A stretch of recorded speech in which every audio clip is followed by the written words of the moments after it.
అందరికీ నమస్కారం. Welcome to మనం టీవీ. నేను మీ పవన్ బేస్వాడ. మనతో పాటు సీనియర్ జర్నలిస్ట్ కట్టా కార్తీక్ గారు ఉన్నారు. సార్ నమస్తే. నమస్తే పవన్. ఆంధ్రప్రదేశ్ డిప్యూటీ సీఎం పవన్ కళ్యాణ్ సతీమణి అన్నా లెస్నోవా వేరే దేశం నుంచి వచ్చిన వేరే మతం వ్యక్తి అయినా సరే ఈ రోజున పవన్ కళ్యాణ్ గారిని పెళ్లి చేసుకున్న తర్వాత మన హిందూ సాంప్రదాయం పైన ముఖ్యంగా వెంకటేశ్వర స్వామి పైన తన విశ్వాసాన్ని పబ్లిక్‌గా వ్యక్తపరచడం జరిగింది. తన కుమారుడికి అగ్ని ప్రమాదం జరిగితే తిరిగి ఆరోగ్యంగా వస్తే వెంకటేశ్వర స్వామికి మొక్కులు చెల్లించుకోవాలనుకోవటం, మొక్కులు చెల్లించడం జరిగింది. 17 లక్షల రూపాయల విరాళం ఇవ్వడం జరిగింది. తలనీలాలు సమర్పించడం జరిగింది. వెంగమామ అన్నదాన సత్రంలో సేవ చేయడం జరిగింది.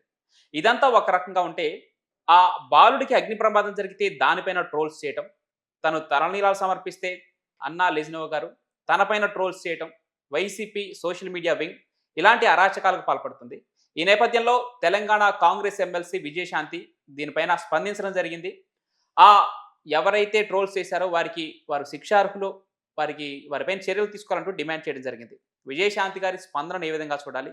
ముఖ్యంగా వైసీపీ సోషల్ మీడియా వింగ్స్ ఇంకా సోషల్ మీడియాలో ఇలాంటి ట్రోల్స్‌కు పాల్పడటాన్ని ఏ విధంగా చూడాలి? మీ విశ్లేషణ ఏంటన్నా? యెస్. చింత దక్కిన పులుపు జావకపోవటం అంటే ఇదే. హ్మ్. అధికారం పోయింది. హ్మ్. ప్రజలు అసహించుకున్నారు. అయినా సరే వీళ్ళ ధోరణి మారల. ఓకే. వీళ్ళ బుద్ధి మారల. ఇప్పుడు నిజానికి గతంలో ఆడవాళ్ళని విపరీతమైన కామెంట్స్ చేయటం. హ్మ్. స్వయంగా జగన్మోహన్ రెడ్డి గారి సోదరి తల్లి హ్మ్. కూడా వదలకపోవటం. జగన్మోహన్ రెడ్డి గారితో విభేదించిన పాపానికి. హ్మ్. ఇది గతంలో చూసాం. హ్మ్. తర్వాత చంద్రబాబు నాయుడు గారి సతీమణి, పవన్ కళ్యాణ్ గారి కుటుంబ సభ్యుల్ని ఏ రకంగా వేధించారన్నటువంటిది గతంలో చూసాం మనం. అవును. ఎవరెవరైతే తిట్టారో హ్మ్. వాళ్ళంతా కూడా మన ఎన్నికల్లో ఓడిపోయారు. అవును. రిలీజ్ కావాలిగా. హ్మ్. ప్రజలు దీన్ని అసహించుకుంటున్నారని అర్థం చేసుకోవాలిగా. హ్మ్. మళ్ళా రిపీటెడ్గా అదే పని చేస్తా ఉన్నారు. హ్మ్. నిజానికి ఆమె రష్యన్ యువతి.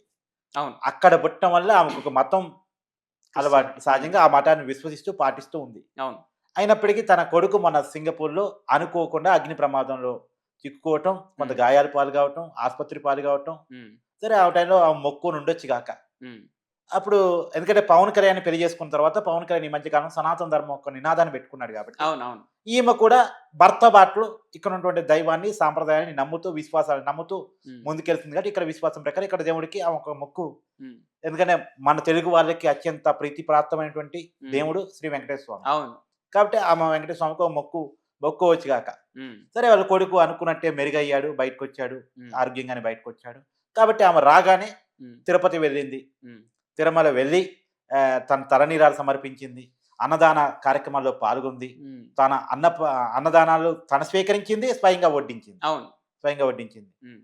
ఇప్పుడు ఇదంతా సహజంగా తలనీలాలు మనకాడున్న మహిళలే సమర్పించడానికి వెనక ముందు ఆడుతా ఉంటారు సహజంగా. అవునవును. కానీ తన తలనీలాలు సమర్పించింది. హ్మ్. సో 15 లక్షల రూపాయల విరాళాన్ని కూడా ప్రకటించింది అవును. అన్నదాన ట్రస్ట్‌కి. హ్మ్. ఇక్కడ మనం ఆమెను ఒప్పుకొని తీరాలి. హ్మ్. భారతీయ సాంప్రదాయంలో ఆలయ రూల్స్‌కు తగ్గట్టుగా ఆమె దర్శనం చేసుకుంది. హ్మ్. కానీ గతంలో ఎప్పుడన్నా వైఎస్ భారతి గారు ఇలా దర్శనం చేసుకున్నారా? లేదు. అంటే వైఎస్ భారతి గారి పేరెందుకు తీసి నేను మాట్లాడుతున్నా అంటే, హ్మ్. జగన్మోహన్ రెడ్డి గారు అధికారంలో ఉన్నప్పుడు యాదపర్ ప్రోటోకాల్ బ్రహ్మోత్సవాల సందర్భంగా హ్మ్. ముఖ్యమంత్రి గారు సతీ సమేతంగా దేవుడికి పట్టు వస్త్రాలు సమర్పించడం అనేది సాంప్రదాయంగా వస్తున్న ఆనవాయితీ. అవును. కానీ జగన్మోహన్ రెడ్డి గారు ఒక్కళ్ళే పట్టు వస్త్రాలు సమర్పించేవాళ్ళు. హ్మ్.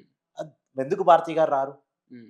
భారతి గారు ఎందుకు రారు అంటే డిక్లరేషన్ ఇవ్వటం ఇష్టం లేక అనేటువంటిది ప్రచారం జరిగేది. ఇంకోటి వారు ఒకసారి దైవ సన్నిధిలోనే ఆ లడ్డూ ప్రసాదాన్ని ఇస్తే టిష్యూ పేపర్‌లో చుట్టి పక్కన ఆ పడేసింది ఆ కూడా ఉంది. పాయింట్‌కొస్తా. హ్మ్. యెస్. నువ్వన్న వ్యాలిడ్ పాయింట్‌కొచ్చేసరికి హ్మ్. ఒకసారి ఏం జరిగిందంటే, ఇటు తిరుపతి రావట్లేదు అన్న విమర్శలు విరివిగా వస్తా ఉంటే, హ్మ్. వాళ్ళు తిరుమల సెట్‌ని ఇంట్లోనే ఏపించుకొని పూజా కార్యక్రమాలు నిర్వహించుకున్నారు. హ్మ్. సహజంగా దేవుడిని చూడాలంటే హ్మ్. టెంపుల్‌కి వెళ్ళాలి. అవును. తిరుమల దేవుడి దర్శనం కావాలంటే తిరుపతి వెళ్ళాల్సిందే, కొండ ఎక్కాల్సిందే. హ్మ్. కానీ అలా వెళ్ళకుండా ఇంట్లోనే సెట్ ఏపించుకున్నారు. ఇది ఓకే. First time. ఎప్పుడు ఎవరు చెయ్యని పని. హ్మ్. అదొక విచిత్రమైనటువంటి పరిస్థితి. మరి వాళ్ళకి ఎందుకు ఆలోచన వచ్చిందో నాకు తెలీదు గానీ తాడిపత్రిలో. తాడేపల్లి ప్యాలెస్‌లో తాడేపల్లి. తాడేపల్లి ప్యాలెస్‌లో వాళ్ళు సెట్ ఏపించుకొని పూజా కార్యక్రమం నిర్వహించుకున్నారు. హ్మ్. అప్పుడు అన్నప్రసాదాలు కూడా టిష్యూ పేపర్‌తో పక్కన పెట్టారు అనేటువంటి విమర్శలు ఆ మూట కట్టుకున్నారు. హ్మ్. అసలు ఫస్ట్ పూజా కార్యక్రమాలు ఇంట్లో పెట్టుకోవడం, తిరుమల సెట్ ఇంట్లో ఏపించుకోవటమే ఒక తప్పైతే, హ్మ్. అక్కడ ఉన్నటువంటి తీర్థ ప్రసాదాలు తీసుకోకపోవటం, హ్మ్. తిరుపతి లడ్డూని టిష్యూ పేపర్‌లో పక్కకివ్వటం అనేది ఇంకొకటి. అవును. సరే ఇది వాళ్ళు మన సాంప్రదాయాలకి, మన విశ్వాసాలకి ఇచ్చిన విలువ. హ్మ్. నిజానికి ఆమేమో అన్నా లెజినోవా ఏమో రష్యాలో పుట్టారు. హ్మ్. మన సాంప్రదాయాన్ని పాటిస్తా ఉన్నారు. హ్మ్. ఏమేమో తిరుపతి మెట్టుగా పిలువబడేటువంటి తిరుపతి గడపగా పిలువబడేటువంటి కడపలో పుట్టారు. తిరుపతికి గడప కడప. ఓకే. అన్నమయ్య అక్కడి నుంచే పాదయాత్ర స్టార్ట్ చేసి కాలినడకన తిరుమల కొండ మీదకి వెళ్ళాడు అనేటువంటిది మన వాళ్ళు నమ్మేటువంటి పాయింట్. ఓకే. మరి అలాంటి చోట పుట్టినటువంటి భారతీ గారేమో మన సాంప్రదాయాలని పక్కన పెట్టేశారు. ఎక్కడో రష్యాలో పుట్టినటువంటి వనిత మన దేశం కోడలు కాగానే మన దేశ సాంప్రదాయాన్ని వంట పుట్టించుకొని మన దేశ సాంప్రదాయాలకు అనుగుణంగా మనగలుగుతున్నారు. ఇది మాత్రమే కాదు, గతంలో కూడా ఒక ఉదాహరణ చెప్పు మీకు. గతంలో ఆ పవన్ కళ్యాణ్ గారు ఆంధ్రప్రదేశ్ డిప్యూటీ సీఎంగా అయిన తర్వాత తొలిసారి చిరంజీవి గారి దంపతులను కలిసి ఆశీర్వాదం తీసుకోవడానికి వెళ్ళారు.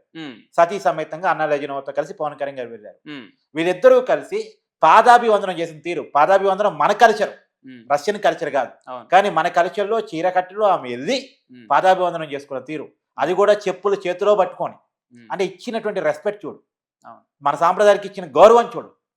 ఆ రకంగా ఆమె ప్రవర్తించిన తీరు అభినందనీయం. ఇప్పుడు ఇక్కడ తిరుమలలో కూడా తలనీరాలు సమర్పించి అన్నప్రసాదాలు సేకరించి అన్నాన్ని వడ్డించి ఆమె విరాళం ప్రకటించేసి ఆమె తిరుమల శ్రీవారి పట్ల తన భక్తిని చాటుకున్న విషయాన్ని ఖచ్చితంగా అభినందన తీరాలి. తను ఏ మతమైనా తను నమ్మే విశ్వాసం ఏదైనా సరే. అందులో డిక్లరేషన్ ఇచ్చి వచ్చారు ఆవిడ. అందులో డిక్లరేషన్లో ఏముంటది పవన్, దాంట్లో ఉండేది 2 పదాలు. హిందూ మతం మీద గౌరవంతోనే ఇక్కడికి వచ్చాను, శ్రీ వెంకటేశ్వర స్వామి మీద భక్తితోనే ఇక్కడికి వచ్చాను. మరి అక్కడికి వచ్చేది ఆ 2 విషయాలతోనే కదా. ఆ 2 విషయాల మీదే సంతకం పెట్ట ఉంటుంది. అది ఇవ్వటం ఇష్టం లేక జగన్మోహన్ రెడ్డి గారు భారతి గారు తిరుమల రావడానికి వెనకాడేవాళ్ళు.